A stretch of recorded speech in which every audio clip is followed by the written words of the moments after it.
Hi there. Welcome to my views and news. Warning issued by Fano fighters for the residents of Amhara regional capital Bahir Dar. What is Fano planning about Bahir Dar?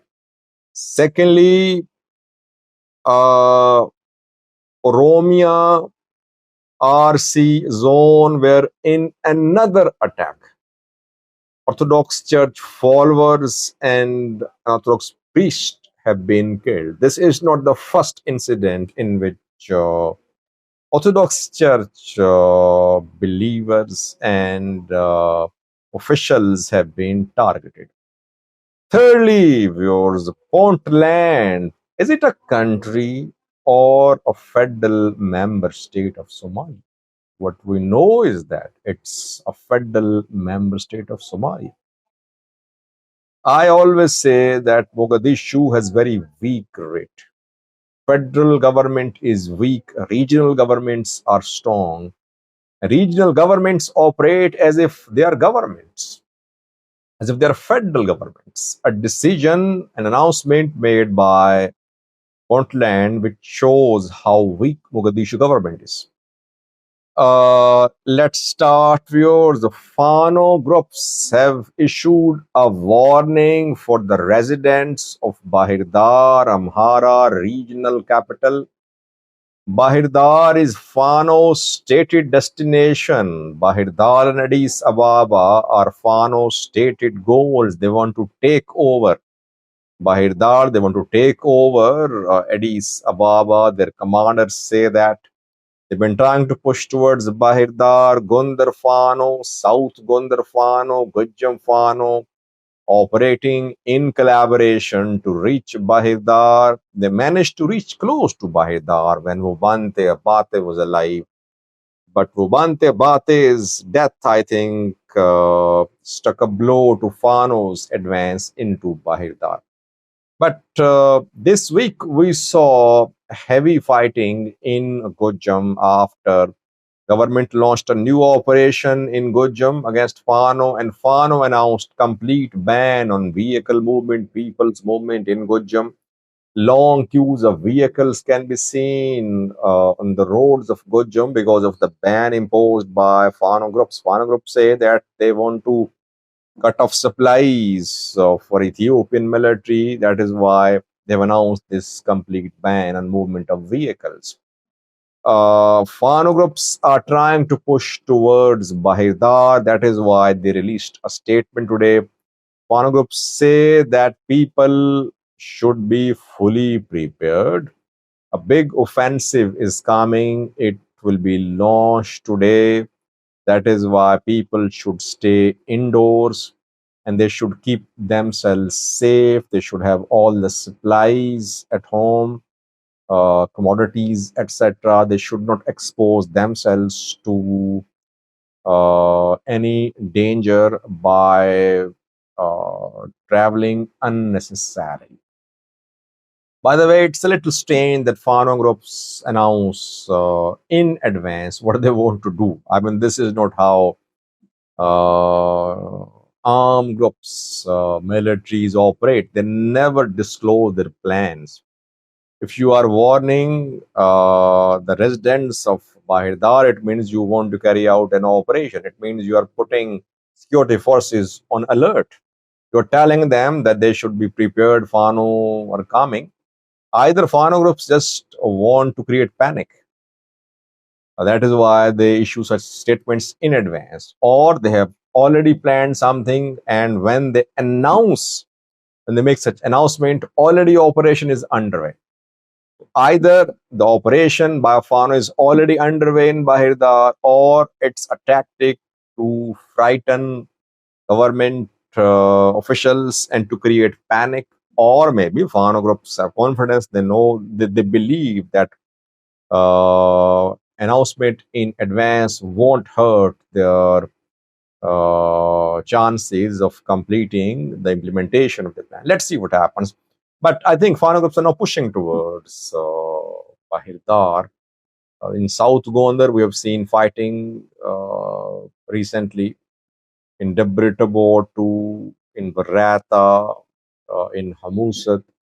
They're gradually pushing, I think, and I think that they are conducting joint operations once again, South Gondar and Gujam of Fano. Secondly, viewers,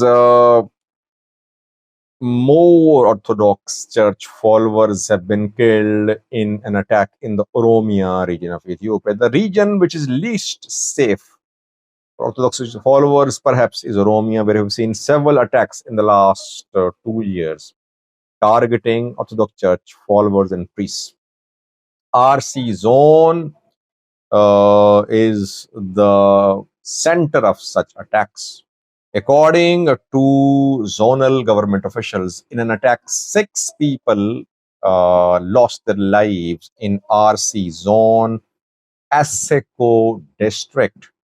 The victims are from Orthodox Church, Orthodox religion, Orthodox denomination. One victim was performing as a priest at Saint Gabriel Church in the area, and there were some Orthodox Church followers who were there at the church too when it came under attack. Properties have been burnt as well by attackers. Fingers are being pointed towards the Oromo Liberation Army, that Allah is behind this attack on Orthodox Church followers. Allah always denies involvement in religious violence, but whenever Orthodox Church priests and followers are killed in southern Rome, in RC, etc., uh, people, Orthodox Church followers, they accuse the Oromo Liberation Army. Government nowhere to be seen. Oromia is seeing rise in kidnapping for ransom, rise in Oromo Amhara violence, rise in religious violence as well. There are several loopholes in the way the Oromia regional government is handling security issues. Yes, development matters, but without peace, without stability, development won't be long lasting. You need to create internal peace first. After that, development can be lasting. Thirdly, viewers, is Puntland a regional government? Is it a region of Somalia or a country? By the way, Puntland rejected constitutional amendments passed by Somalia's parliament a few months ago. It refused to recognize Hassan Sheikh as the president, but it did not announce independence. Somaliland has announced independence. It was recognized as a country. Puntland is still constitutionally part of Somalia. Internationally, by the way, Somaliland is also part of Somalia. But Puntland government refused to collaborate, to coordinate with Hassan Sheikh government. After Hassan Sheikh government uh, backed the approval of some constitutional amendments like one person, one vote, which are being opposed by Puntland government. Now, the Puntland government has made a decision showing how weak the federal government in Somalia is. By the way, do correct me if I'm wrong. Is it the first time that such a decision has been made by Puntland government? Which decision? Puntland government has appointed a special representative of Puntland for the US. Uh, just yesterday, Puntland government issued a statement. It said that Mulki Abdi Samad Hussain will work as Puntland representative for the US to develop ties with the US to enhance bilateral relations. Now, correct me if I'm wrong, is it the first time that Puntland has appointed a representative, not ambassador, a representative of the US? And will US recognize this representative or not? I mean, regional governments cannot appoint representatives to other countries. It is done by federal government. Foreign policy in most countries, whether they have a federal constitution or not. Generally, foreign policy is handled by the government, the central government. But here, Puntland is appointing a representative of the US without consulting Mughal. This is how gradually federal government in Ethiopia, federal government in Somalia has been losing its grip on power because the regional governments have been making decisions, entering into agreements, holding talks with foreign countries without taking Mogadishu on board. Mogadishu trying to impose its writ, but it's difficult. Why? Because Mogadishu is weak. Hassan Sheikh government cannot protect Mogadishu. Afghan troops are there. Al Shabaab carries out attacks in Mogadishu.